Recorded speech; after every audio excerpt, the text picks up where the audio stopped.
E o Brasil registra oficialmente até agora 6 casos da nova variante Ômicron do coronavírus. São 3 casos em São Paulo, 2 no Distrito Federal e 1 no Rio Grande do Sul. Essa que é considerada a mais transmissível que outras cepas e ela faz as infecções por Covid-19 na África do Sul praticamente se multiplicarem por 4 nos últimos 3 dias. O temor pela chegada de uma nova onda agora fez com que o Brasil suspendesse os voos vindos da África do Sul e de outros 5 países da região. Para a gente entender melhor as informações, os riscos que essa variante Ômicron representa, a gente conversa agora aqui na CNN com o médico infectologista e pesquisador da Universidade de Nebraska, o André Calil. Doutor, boa tarde, bem-vindo aqui na CNN. Boa tarde, Muriel. Muito obrigado pelo convite. Doutor, vamos começar falando sobre essa variante. Então, a gente sabe muito pouco ainda, mas o pouco que a gente sabe, a gente precisa tentar esclarecer para a população. Vamos lá, especificamente com relação à variante Ômicron. Ela não tem causado, pelo menos, mortes que estão sendo registradas nesse momento. O quão preocupados a gente precisa estar agora? Perfeita pergunta, Muriel. Assim, então, a gente tem que, voltando um pouquinho, antes de responder diretamente a tua pergunta, eu acho que tem 2 coisas muito importantes nesse momento. É a questão de saber que nós temos uma variante nova, que essa variante é uma variante potencialmente mais transmissível, mas o que a gente sabe que, na verdade, pode nos ajudar a se preparar, né? Exatamente isso. Como é que nós vamos nos preparar? Então, muito importante. Importante que entrar em pânico nesse momento, Emanuel, simplesmente não vai nos ajudar. Entrar em pânico vai causar mais falta de coordenação, falta de organização. E falta de coordenação e organização é exatamente o que nós precisamos nesse momento para vencer essa batalha. Uma outra coisa muito importante, Emanuel, é a questão da especulação. Então, especulação da ciência, ela não nos ajuda. Ela, na verdade, ela faz com que a situação possa até piorar. Então, precisamos usar da evidência científica. O que nós sabemos? Qual é a evidência científica que nós temos hoje? O que nós podemos fazer para prevenir essa progressão do Ômicron? Então, nós já aprendemos muito nesses últimos 2 anos. O que nós aprendemos nos últimos 2 anos que vai nos ajudar a prevenir essa situação com o Ômicron? Então, nós aprendemos, Muriel, que, na verdade, a imunidade de rebanho, ou coletiva, pela infecção natural, não aconteceu nem vai acontecer. Então, por exemplo, o vírus ficou circulando com a variante Wuhan e acabou variando, fazendo mutações, e aí terminamos com uma outra onda, com uma outra variante, a variante Alfa. A variante Alfa continuou circulando, na época não tínhamos nenhuma vacina, e culminou com outras variantes, a variante Delta, a variante Gama, a variante Beta. Então, o que o vírus já nos disse? Não existe imunidade de rebanho, não existe imunidade coletiva que vai acontecer sem vacinação. O vírus vai continuar circulando, vai continuar mutando e a situação, nós vamos ter outras e outras ondas. Então, isso já aprendemos, já sabemos e é muito importante que a gente possa saber disso para prevenir o Ômicron. Outra lição importante, Maria, a questão das pessoas que tinham se infectado com variantes anteriores, se infectando com variantes posteriores. Por exemplo, pacientes que eu tive que tiveram a infecção com o SARS-CoV-2 com alfa, acabaram se reinfectando com delta. Agora, na África do Sul, pacientes que já tinham delta agora estão se reinfectando com ômicron. Então, o que está acontecendo? Nós já sabemos que, na verdade, essa imunidade do vírus é uma imunidade muito pouco duradoura, dura só poucos meses. O que aconteceu em Manaus entre a primeira e segunda onda mostrou bem claro que, na verdade, nós continuamos suscetíveis a esses vírus se a gente não se vacinar. Então, lição crítica nesse momento, muito importante. Para a gente prevenir o Ômicron, nós vamos ter que fazer exatamente o que nós já sabemos, que nós aprendemos nos últimos 2 anos. Nós vamos ter que vacinar, vamos ter que realmente aumentar a taxa de vacinação. Quanto mais gente vacinada, menos o vírus circula. Quando menos o vírus circula, menos mutações. Quando menos mutações, menos variantes. Quanto menos variantes, menos ondas de hospitalização e morte. Então, muito importante que as pessoas se vacinem, esquema vacinal completo.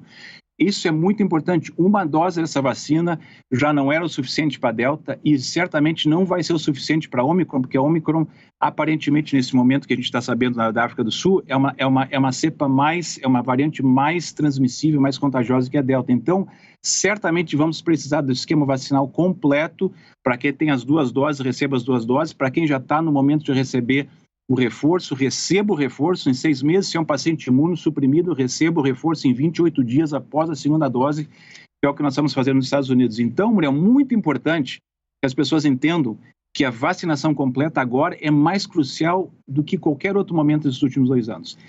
E sabendo que o Omicron é uma variante mais transmissível, mais contagiante, que nós estamos vendo agora na África do Sul, significa que nós vamos ter que continuar complementando a vacinação com máscaras, com distanciamento, com evitar aglomeração, porque, na verdade, a gente já sabe que todas essas vacinas são maravilhosas em prevenir a hospitalização, prevenir o óbito, mas ainda não são tão eficientes em termos de prevenir infecção. Ainda que se reduza muito a transmissão com vacina comparada à não vacina, a gente precisa dessa combinação das barreiras mecânicas de máscara e distanciamento com as vacinas. A última coisa que eu quero comentar antes de a gente entrar no assunto, Muriel, também, é muito importante. Precisamos aumentar a taxa de testagem.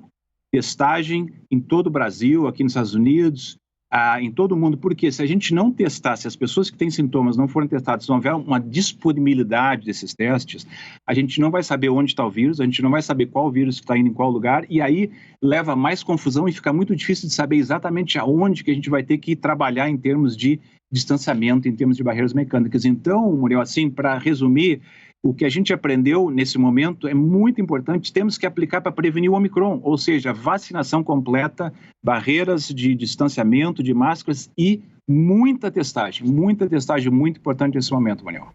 Doutor, Kenzo Matida também participa dessa conversa. Kenzo, com você. Obrigado, Muriel. Doutor André, eu queria saber o que se sabe até agora sobre reinfecção da Omicron, né? O que se tem de diagnósticos, o que vocês já conseguiram identificar de pessoas que são contaminadas com a Omicron? São pessoas que estão tendo a primeira infecção ou estão sendo reinfectadas? Então, os dois está acontecendo nesse momento, exatamente os dois. Então, nós temos, os pacientes que nós temos tido aqui nos Estados Unidos, são pacientes que não tiveram infecção anteriormente, e na África do Sul já existem um número maior de pacientes que tiveram infecção com Delta e agora estão tendo infecção com Omicron. Então, nós estamos vendo os dois.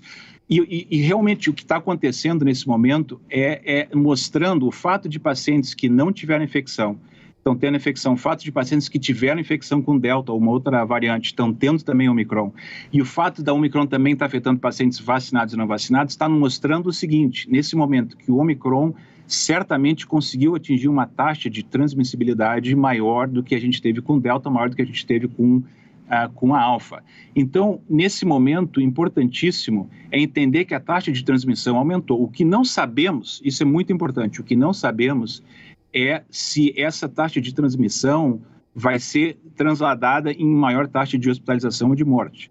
A esperança que nós temos é que isso não vai acontecer, a esperança que nós temos é que o micro-organismo conseguiu ser mais ágil na replicação, mas vai perder um pouco da habilidade do ponto de vista de causar mais virulência, de causar mais doença severa. Essa é a nossa esperança, mas a gente não sabe até agora por quê. Porque leva em torno de 2 a 4 semanas para se saber o comportamento, a consequência da infecção por uma variante nova. Então, nós estamos ainda naquele momento das 2 a 4 semanas, onde a gente vai tentar entender, tanto na África do Sul, como aqui, como na Europa, saber se o Omicron está levando a mais hospitalização ou não.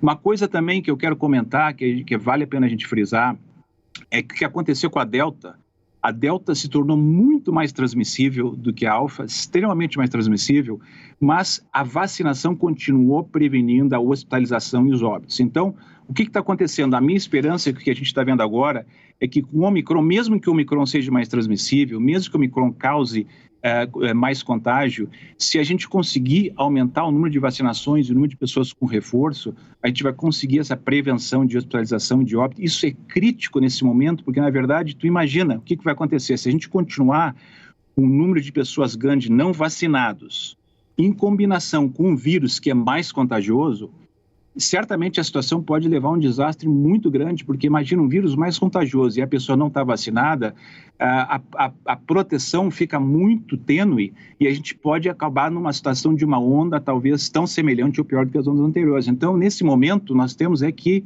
nos prevenir com mais vacinação e continuar evitando essas aglomerações, porque, na verdade, a gente não sabe o comportamento do Omicron do ponto de vista de severidade da doença nesse momento. Perfeito, doutor. Conversamos com o infectologista e pesquisador da Universidade de Nebraska, André Calil. Muito obrigado, doutor, pela participação aqui na CNN e por essa conversa. Tudo de bom, muito obrigado. Até mais. Um bom domingo. Obrigada igualmente. Boa tarde.